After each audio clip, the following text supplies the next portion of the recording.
Right. Okay, this one means a lot to me. It may just seem like a cheesy 80s ballad to some of you. I like ballads. Kind of like cheesy 80s ballads. I made a bit of a living for over a decade writing cheesy ballady music and turning them into country songs, and other artists would cover those songs with a lot of the songs I wrote with Ralph Murphy, legendary songwriting teacher, former VP of ASCAP, the American Songwriters Association, and hit writer. And he and I wrote a lot of songs together. I also wrote songs with other people. So I would take my metal ballads, cheesy metal 80s ballads, and it would be converted into a country ballad, and someone else would write the lyrics, and it would go off to a country star. So this one actually means a lot to me personally. It's a bit of a teary-eyed one. Okay, so I'm gonna read what I wrote. Okay, this was essentially, it's about someone, and if you know this when you're listening to the song, it makes a bit more sense.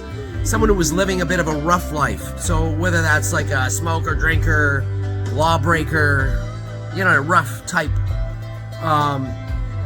Then they met their angel, their love of their life, that they never met anyone like that before or never would. But that person died.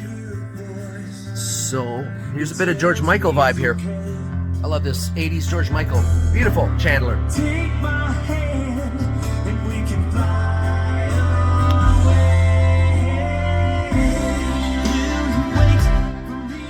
away. Will you wait for me in heaven? Okay, so the partner passed away, and this person is absolutely devastated because this was his or her reason for living, and that person passed away, the partner passed away. So this song is about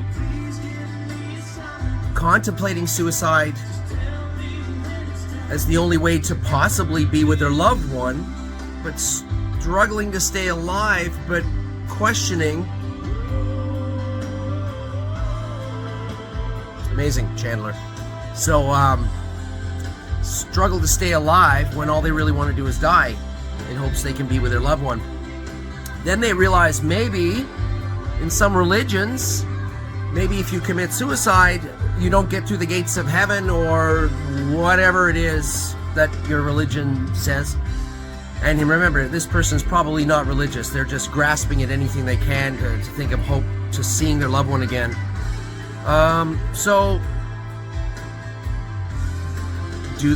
does this person commit suicide? Do they stay on Earth and do the best they can to try to make up for possible past sins?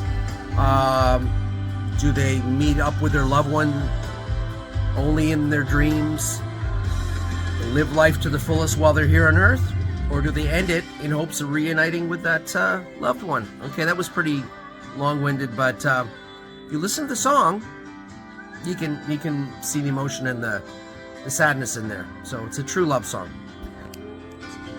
Teary-eyed.